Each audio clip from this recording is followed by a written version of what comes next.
જય યોગેશ્વર. લોકનાથ અમૃતાલયમ એટલે કે વિશ્વના ભગવાનનું શાશ્વત નિવાસસ્થાન એટલે કે મંદિર. મંદિર એટલે માનવ અને ભગવાન વચ્ચેનો સેતુ.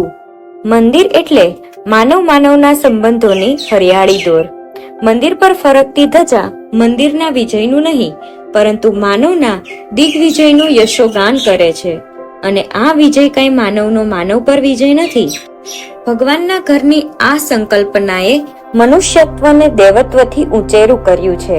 અને તેથી જ મંદિરની ફરકતી ધજાના ટેકે આંખુએ આકાશ આવી ઉભે છે. અને તે જોઈ કોઈ કહી ઉઠે છે કે આજ તુલા પર પણ નીચે છે ભૂમિ, સ્વર્ગ છે ઉપર. પૂજ્ય દાદાએ ભગવાનના આ ઘરને લોકનાથ અમૃતાલયમ કહ્યું છે. અહીં આપણને પ્રશ્ન થાય કે અમૃતાલયમ ઘરની આવશ્યકતા શું? ભગવાનની પૂજા કરવા માટે અમૃતાલયમનું નિર્માણ નથી, પણ ભગવાનની પૂજા, શાસ્ત્રીય મૂર્તિ પૂજા તો એકાંતમાં જ સારી રીતે થઈ શકે છે. ભગવાનના દર્શન કરવા માટે પણ આ અમૃતાલયમ આવશ્યકતા નહીં, કારણ તે તો સર્વવ્યાપી છે. વૃક્ષ, સરોવર, સૂરજ, ચંદ્ર કે પર્વત કે સાગર અને સર્વમાં વ્યાપક પરમેશ્વરને નિરખવા અમૃતાલયમની જરૂરત નથી. તો શા માટે લોકનાથ અમૃતાલયમ? જન સમુદાયના હૈયામાં સત્વ જાગૃત કરી તેમને નિશ્રેયસ માર્ગ દેખાડનાર પોતાનો એક પણ પુત્ર લાચાર કે દીન ન બને તેની કાળજી રાખનાર અને કીડીને કણ પૂરનાર ભગવાનને પૂજ્ય દાદાએ લોકનાથ સંજ્ઞા આપી છે.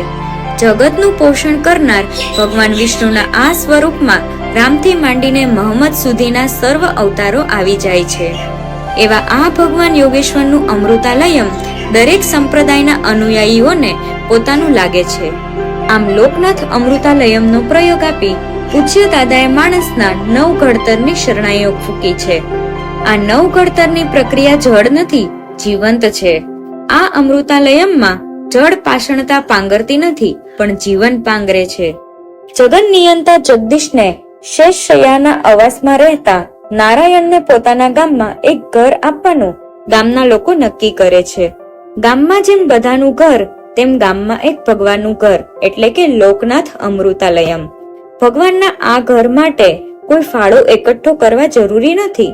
જે પ્રકારે ગામમાં લોકો રહે તે પ્રકારે ગામમાં ભગવાન રહે. પૂજ્ય દાદા કહે છે કે ઘાસમાં પણ વિશ્વ નિયંતાનો વાસ છે. તેથી આપણે વાંસ, ઘાસ અને પાંદડાથી ભગવાનનું ઘર બાંધીશું. સુંદર મજાનો ઓટલો બને, તેના પર હૈયાના ભાવોનું લીંપણ થાય. આંખમાંથી ઉભરતા નેહની રંગોળી પુરાય ને રૂમઝૂમ કરતી વેલ પાંદડે ભગવાનને ચિતરી આવે. આખાએ વાતાવરણમાં ગુલમોરી છાંટણા છટાય ને પ્રભુના આગમનની ઘડીઓ ગણાય. ગામમાં અમૃતાલયમ આવે એટલે માત્ર મંદિર નથી આવતું, પણ ગામમાં ભગવાન આવે છે. દૂરથી જ ખબર પડે કે આ ભગવાનનું ઘર. આપણા બધાના ઘરો સૂકા તો ભગવાનનું ઘર લીલુંછમ. આ લીલીછમ હરિયાળી અંતરમાં બારે માસ લહેરાતી રહે તે માટે આપણને જોઈએ અમૃત આપવા વાળા ભગવાન. આપણને અખૂટ શ્રદ્ધા અને ભાવ જોઈએ. દેવાલય એટલે દેવનું ઘર, તેમ આ અમૃતનું ઘર એટલે અમૃતાલયમ છે. સુખમાં કે દુઃખમાં ભગવાન ઉપરના ભાવ કે શ્રદ્ધા લેશ માત્ર ઓછા ન થાય એવો અમૃત ભાવ, એવી અમૃત શ્રદ્ધા અહીંથી મળે છે. અહીં સદા ચેતનવંત અને જીવંત વેલાઓ છે જે ધીમે ધીમે વધતા રહે છે અને માનવતાને લીલીછમ ભીનાશ આપતા રહે છે. જે જડ નથી, તેથી તે સદા વાંચે છે માનવ્યને, ઊંચ નીચના ભેદ વગેરેના માનવ્યને. તેથી ભગવાનનું ઘર બંધાઈ રહે કે મંદિરમાં મૂર્તિની ભાવ પ્રતિષ્ઠાને દિવસે સવારે ભગવાન નગર ચર્ચા કરે છે અને ગામના પ્રત્યેક માનવના અંતરમાં હેતનું અમી પૂરે છે. આસોપાલવના તોરણથી શણગારેલું દરેક આંગણું ભગવાનને આવકારે છે અને ભગવાનની મીઠી અને પ્રેમાળ નજર દરેક વ્યક્તિ પર પડે છે. ભગવાનની આ પ્રેમાળ નજરમાં કોઈ ઊંચો નથી કે કોઈ નીચો નથી. સમાજમાં બુદ્ધિ, સંપત્તિ, કલા, કર્તૃત્વ, વૃત્તિ કે સ્વભાવને લીધે પડેલા ભેદભાવો અને તેને લીધે જન્મેલ વિષમતા ભગવાનની આંખમાં દેખાતી નથી. સમાજમાં માનવ વચ્ચે અનેક કારણોને લીધે દિવાલો ઊભી થાય છે. વિદ્વાન, શ્રીમંત કે પ્રતિષ્ઠિત વ્યક્તિના મનમાં ગુરુતા ગ્રંથિ રહેવાની જ અને અજ્ઞાની કે સામાન્ય માણસ પોતાના મનમાં લઘુતા ગ્રંથિ અનુભવતો ચૂપચાપ જીવો જોવા મળે છે. વળી સમાન તકો આપવાથી પણ સમાનતા જન્મી શકતી નથી, કારણ માણસોમાં વૃત્તિની અસમાનતા છે. માણસ સદગુણોથી પણ અસમર્થ બની જાય છે અને દુર્ગુણો પણ તેને અસમર્થ બનાવે છે. પ્રાગ ઐતિહાસિક કાળથી માનવામાં સમર્થ અને અસમર્થોની વચ્ચે સંઘર્ષો થતા આવ્યા છે અને પ્રત્યેક સંઘર્ષ સમાનતાની સામે એક પડકાર બનીને આવતો જાય છે. ગુરુતા ગ્રંથિ અને લઘુતા ગ્રંથિ અટવાતા માનવનો જીવન વિકાસ અવરોધાતો જાય છે. શરીરથી, બુદ્ધિથી, સત્તાથી, ધર્મથી કે ધનથી માનવામાં સમર્થ અને અસમર્થના ઝઘડાઓ સર્જાય છે અને વળી સર્જાય છે ભય ગ્રંથિ. આમ આ ત્રિવિધ ગ્રંથિઓથી પીડિત માનવીને ગ્રંથિથી મુક્ત કરવા સિગમન્ડ ફ્રોઈડ પણ ચિંતિત હતા. માણસમાં એકલતાની ભાવના, પરાયાપણાની લાગણી જન્મે છે. પોષાય છે ને દરિયાના એક મોજે તે ફંગોળાઈ જાય છે અને આ બધી જ ગ્રંથિ રૂંધે છે માનવીના વિકાસને, ભેદ પાડે છે માનવના સંબંધોમાં, ભાગલા પાડે છે એક પિતાના બે સંતાનોમાં. એ સમયે અનેક રીતે વિષમ સંબંધો હોવા છતાં એ બધા એક જ સંબંધે સમાન થઈ શકે, આની સમજણ આપે છે લોકનાથ અમૃતાલયમ. ગામમાં રહેતી બુઢીમાં પાસે તેના 4 દીકરાઓ શહેરમાંથી રજા ગાળવા આવે ત્યારે આહલાદક દ્રશ્ય સર્જાય છે. પોતાના હાથે રાંધેલો કંસાર નાના દીકરાના મોંમાં દેતી માં એમ નથી વિચારતી કે તેનો પુત્ર કારકુન છે અને તેના કરતા વધારે કમાતા છોકરાઓ બાજુમાં બેઠા છે. માને મન તો ડોક્ટર હોય કે કારકુન, ખેડૂત હોય કે વેપારી, બધાએ દીકરા સમાન છે. બધાઈને સાથે બેસાડી હસતા હસતા જમતા જોઈ માની આંખમાંથી હેતની ધારા વહી આવે છે અને ચારેય દીકરાઓ એક સરખા ભીંજાય છે. આ ચારેય દીકરાઓમાં નથી કોઈ સ્થિતિની સમાનતા કે નથી પ્રતિષ્ઠાનું સામ્ય, અને છતાંય આ ચારે જણાને એક સૂત્રે બાંધનાર ઉકળતા ફૂલ જેવો સંબંધ એમની વચ્ચે છે. એક માના સંતાન હોવાનો સંબંધ.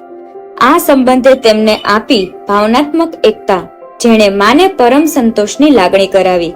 બસ આ જ ભાવ ભગવાનની સ્નેહભરી નજર પ્રત્યેક જણને કરાવે છે અને એ ભાવનો પ્રત્યુત્તર પામી ભગવાનને પણ પરમ સંતોષની લાગણી જન્મે છે. જે લોહીના સંબંધે 4 દીકરા મા પાસે એક થઈ શકે, તો શું લોહી બનાવનારના દેવી સંબંધે બધા ભગવાનના દીકરા ભગવાન પાસે બેસીને એક ન થઈ શકે? માણસ વચ્ચે સમર્થ અને અસમર્થના ભેદ લોહી બનાવનારના સંબંધ દ્વારા જ કાઢી શકાય અને તે અમૃતાલયમ દ્વારા જ શક્ય છે. જમીનદાર અને મજૂર, બ્રાહ્મણ અને હરિજન, સામાજિક આર્થિક સ્તરે વિવિધ પ્રકારના લોકો ગામમાં હોય, પરંતુ સાંજના આરતીના સમયે 25 વીઘા જમીનનો માલિક અને ખોબો એક જમીન ધરાવતો ખેડૂત એક જ આસન પર ગોઠણ લગાડીને બેસે ત્યારે તે 100 હોય છે માત્ર માનવ. એક જ પિતાના સંતાનો માણસ પોતાનો સામાજિક આર્થિક મોભો વિસારે પાડી ગોઠડી માંડે ત્યારે ભગવાનના કાળજામાં લાગણીની ટસર ફૂટ છે. ભગવાન પોતાના સૌ સંતાનોને સાથે જુએ છે અને તેથી જ તે અમૃતાલયમમાં રહેવાનું પસંદ કરે છે. અમૃતાલયમ માં ભગવાનનો પિંડ બંધાય છે ગામના નર નારીઓથી. અહીંની મૂર્તિમાં શિલ્પીની હથોડી નથી દેખાતી, પણ વર્તાય છે હથનો હરિયાળો હાથ. ઇજનેરોએ ડિઝાઇન કરેલા સ્થાપત્ય પર ચડેલો ઈંટ અને ચૂનાનો ભાર અહીં કડભૂસ કરીને તૂટી પડે છે ને ઊભી થાય છે બોગનવેલની ધૂંધવતી ભીતો અને હાથમાં હાથ રાખીને ગૂંથેલો માટીનો ઓટલો. આ ઓટલા પર બેસીને છીણાયેલું વ્યક્તિત્વ પુનઃ એકત્વ પામી શકે છે. અહીં કોઈ શ્રીમંતે ઓછવ કરવા માટે ફગાવેલ પૈસાની સામગ્રી નથી ધરાતી, પણ અર્પણ કરાય છે દરેક વ્યક્તિની કુશળતા. ઓપરેશન કરતો સર્જન અહીં ઓટલો લીપતો દેખાય. શિલ્પી શિલ્પ કોતરીને, ઇજનેર બાંધકામ કરીને કે શ્રીમંત માણસ પૈસા ફેંકીને ભગવાનને કેદ કરીને છૂટો થઈ ચાલ્યો નથી જતો, પરંતુ દરેક માણસ પોતાની કુશળતાને પ્રભુ ચરણે સમર્પી ભગવાનની ભક્તિ કરી કૃતજ્ઞતા અનુભવે છે. અમૃતાલયમમાં ભક્તિ કરવાનો અનેરો ઉમળકો ગ્રામજનોના મોં પર છલકાતો હોય છે. ભગવાનનું ઘર આપણે હાથે બંધાય તેનાથી અદકું શું? અને વળી ઘર છોડીને અહીંથી ચાલી નથી જવાનું. પૂજ્ય દાદા સાથે બેસીને ગ્રામજનો નક્કી કરે છે પોતાના હાથે પ્રભુને પૂજવાના દિવસો. પ્રત્યેક કુટુંબનો વસ્તી પ્રમાણે 4-6 મહિને એકવાર વારો આવે પૂજારી થવાનો, અને જેવો પૂજારી કે પૂજારણ હોય તેઓ સ્તોત્રો ગાતા નીકળે. મંદિરના ઓટલાને લીંપ સાથીઓ પૂરે અને કોડિયા પ્રગટાવે. કારણ ભગવાનને ઘરે તો રોજ દિવાળી. આમ ભગવાનનું ઘર એ કોઈ પરાયું ઘર ન રહેતા પોતીકું આંગણું થઈ જાય છે. ત્યાં જઈ દરેક માનવ વ્યથાને છતી કરી આવે અને હર્ષના આંસુને લૂછી આવે. આમ ગામમાં ભગવાન આવે એટલે લોકોને આશ્વાસન મળે છે. દરેક માણસ અનુભવ તો થાય છે કે હું એકલો નથી, પણ ભગવાન મારી સાથે છે. આથી માણસ સલામતી અનુભવે છે અને તેને સમજાય છે કે અમે આખો દિવસ જે કામ કરીએ છીએ તેમાં ભગવાન ભાગીદાર છે. મારું જીવન ચલાવનાર પ્રભુનો હું ઋણી છું. તે રામ મારામાંથી આગો થાય તો હું નામે શૂન્ય. આથી પ્રભુએ મારો નિષ્ક્રિય ભાગીદાર નથી, પણ સક્રિય ભાગીદાર છે. મારા કાર્યોમાં તે સાથે છે, માટે મારી કમાણીમાં એનો પણ ભાગ લખાયો છે. ભગવાન સાથેની ભાગીદારીમાં ચાલતા જીવનને સમજીને માનવ પોતે પુષ્ટ થાય છે. અને તે જ માટે ગીતા કહે છે કે જે વ્યક્તિ ભગવાનનો ભાગ નથી કાઢતી તે વ્યક્તિ ચોર છે, કારણ બધાની કમાણીમાં ભગવાનનો ભાગ છે. આમ ભગવાનના ઘરમાં ભગવાનનો ભાગ ગ્રામજનો ઘરી જાય છે. આમ નિયમિત સ્વાધ્યાયના પરિણામે માનવ ઈશ્વર પ્રત્યે કૃતજ્ઞ બને છે.